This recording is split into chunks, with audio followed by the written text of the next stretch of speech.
विद्यार्थियों, भारतीय राजनीतिक विचारक में राजा मोहन राय को लेकर हमने चर्चा की। विद्यार्थियों, राजा मोहन राय के राजनीतिक विचारों में हमने स्वतंत्रता का विवेचन किया। मित्रों, मॉन्टेस्क्यू, रूसो और बाल्टियर के समान राजा मोहन राय स्वतंत्रता के प्रबल समर्थक रहे और उन्होंने व्यक्तिगत स्वतंत्रता के साथ प्राकृतिक अधिकारों का समर्थन किया। जीवन, संपत्ति और स्वतंत्रता ये व्यक्ति के प्राकृतिक अधिकार माने और व्यक्ति के स्वतंत्रता के साथ साथ मित्रों, राजा मोहन राय ने राष्ट्रीय स्वतंत्रता का भी पुरजोर समर्थन किया। विद्यार्थियों, राजनीतिक विचारों में प्रेस और अभिव्यक्ति की स्वतंत्रता के साथ उन्होंने निरंकुशी और अत्याचारी शासन का प्रबल विरोध किया। राजा मोहन राय संविधान और संवैधानिक शासन में विश्वास करते थे और न्याय के संबंध में भी उनकी विचार सुधारवादी दृष्टिकोण की ओर अग्रसर थे और न्यायिक सुधारों के संबंध में उनके सुझाव बहुत ही अच्छे थे और उन्होंने ब्रिटिश संसद की प्रवर समिति के समक्ष उपस्थित होकर भी न्याय संबंधी सुधारों के संबंध में अपने विचार व्यक्त किए। प्रशासन और राजस्व संबंधी विचारों को भी उन्होंने बताया और संपूर्ण विश्व में मानववादी विश्व बंधुत्व और धर्म संबंधी विचार जीवन में प्रत्येक मानव के लिए प्रेरणादायी रहे हैं। विद्यार्थियों, अब हम चर्चा करते हैं कि राजा मोहन राय के सामाजिक विचार के संबंध में उनका क्या मत था। विद्यार्थियों, जातीय असमानताओं का उन्होंने घोर विरोध किया और राजा मोहन राय ने ही सर्वप्रथम भारतीय समाज में विद्यमान विघटनकारी तत्वों का आभास किया, महसूस किया और उन्होंने भारत में जाति पर आधारित भेदभाव को घृणित माना। विद्यार्थियों, राजा मोहन राय यह महसूस करते थे कि इसका कोई धार्मिक आधार नहीं है तथा यह समाज पर एक जाति व्यवस्था कलंक है जिसकी मौजूदगी समाज को खोखला बना देती है। इसलिए उन्होंने कहा कि ये बनावटी भेद है, जाति व्यवस्था बनावटी दृश्य है, जाति प्रथा समाज को दूषित करती है और कमजोर बना देती है। विद्यार्थियों, इस प्रकार जाति व्यवस्था पर कठोर प्रहार करने के बाद उन्होंने नारी की स्वतंत्रता, नारी की गरिमा का समर्थन किया और महिला शोषण का विरोध किया। राजा मोहन राय ने भारतीय समाज में सदियों से उपेक्षित, शोषित और उत्पीड़ित नारी के अधिकारों के लिए जोरदार संघर्ष किया। वो चाहते थे कि नारी की प्रतिष्ठा, गरिमा वैदिक काल की भांति पुनर्स्थापित हो। विद्यार्थियों, स्त्रियों के प्रति, नारी के प्रति राजा मोहन राय का यह दृष्टिकोण परिलक्षित किया जा सकता है और राजा मोहन राय के समय में स्त्रियों का सती होना भारतीय समाज में एक आम बात थी। खुद स्वयं उनके बड़े भाई जगमोहन की पत्नी भी, राजा मोहन राय के बड़े भाई जो जगमोहन थे, उनकी पत्नी भी इस कुप्रथा का शिकार हुई थी। इसलिए उन्होंने इसे शास्त्र सम्मत प्रथा के स्थान पर शास्त्र विकृत को इसका कुसंस्कार माना और उन्हीं के प्रयासों से 1829 में उन्होंने इस संदर्भ में एक पुस्तक भी लिखी और इस प्रथा के विरुद्ध उन्होंने एक व्यापक आंदोलन को चलाया और इसका परिणाम यह रहा, फलस्वरूप ईस्ट इंडिया कंपनी के गवर्नर जनरल ब्रिटिश शासनकाल में जनरल लॉर्ड बेंटिंग ने एक आदेश जारी कर सती प्रथा को कानूनन निषेध घोषित कर दिया। विद्यार्थियों, इसी के साथ राजा मोहन राय ने बाल विवाह,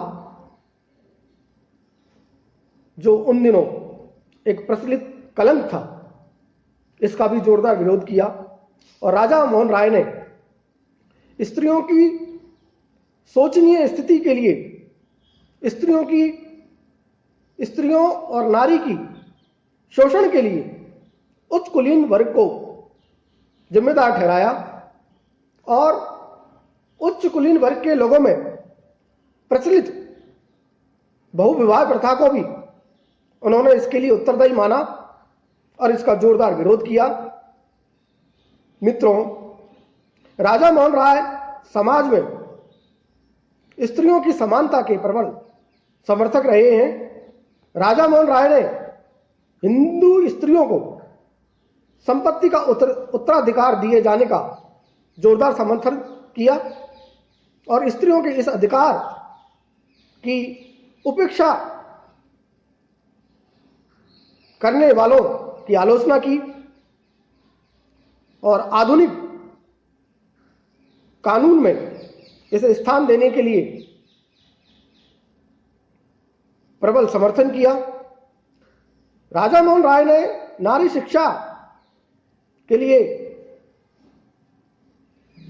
अपना आंदोलन चलाया क्योंकि उनका मानना था कि स्त्रियों के उद्धार के लिए यह आवश्यक है कि वो शिक्षित हो, पढ़ी लिखी हो।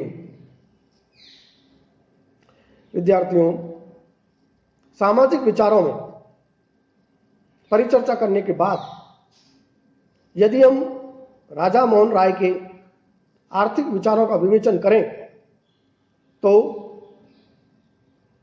प्रथम विचार के रूप में संपत्ति के संबंध में उनकी क्या राय है, इस संबंध में राजा मोहन राय व्यक्तिगत अधिकारों का समर्थन करते हैं और उन्होंने एक लेख लिखा।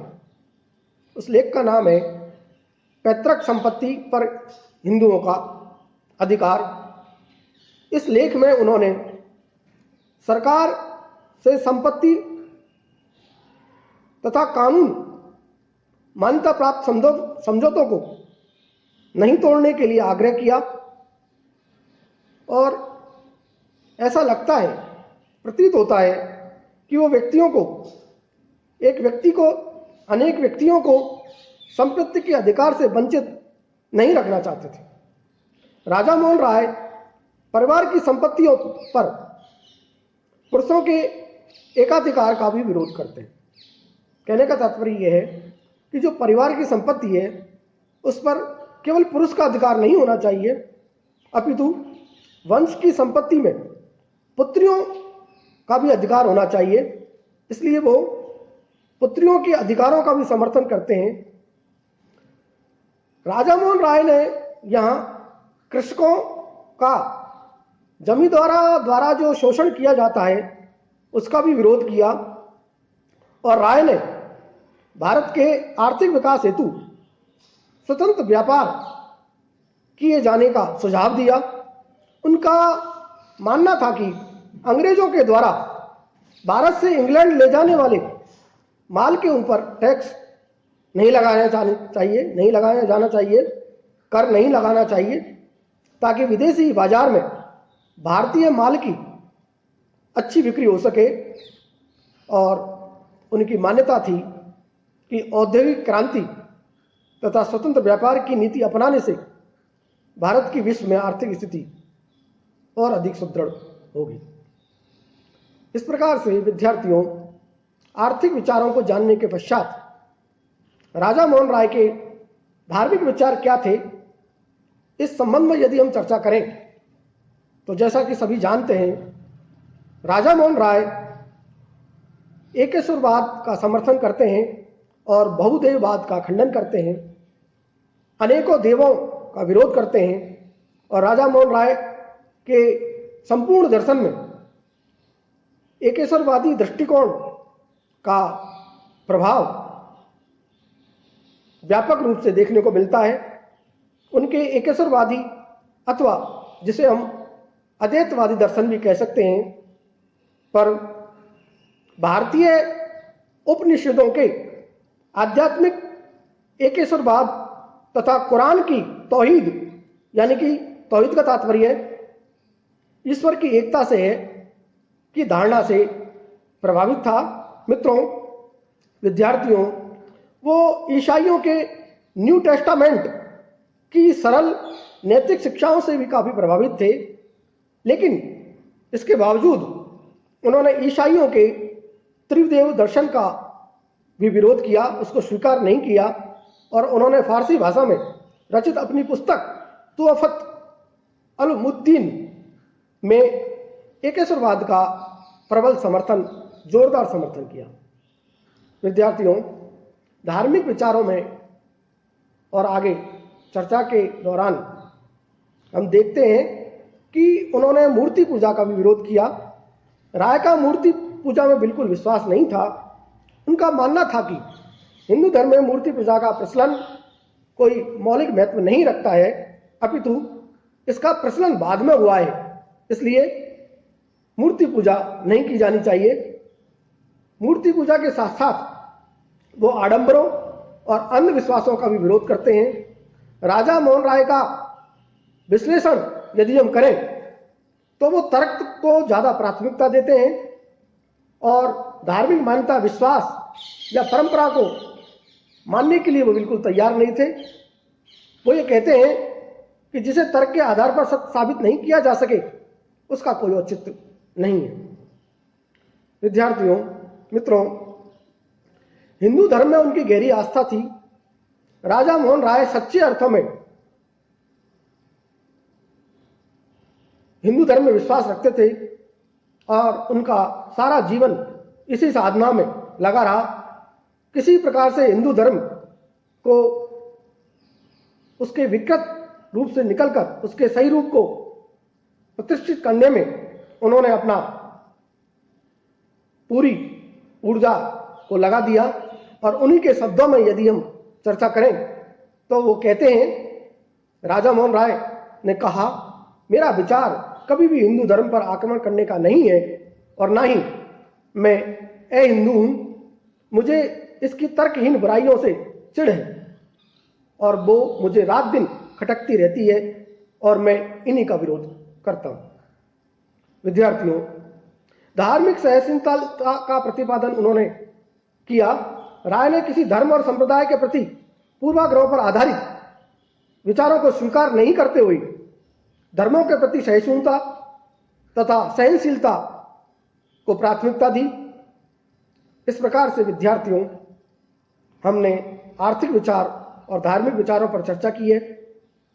अब हम अगली वीडियो में चर्चा करेंगे, विचार विमर्श करेंगे कि क्यों राजा मोहन राय को आधुनिक भारत का पिता कहा जाता है।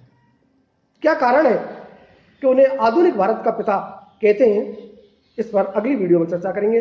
तब तक के लिए धन्यवाद।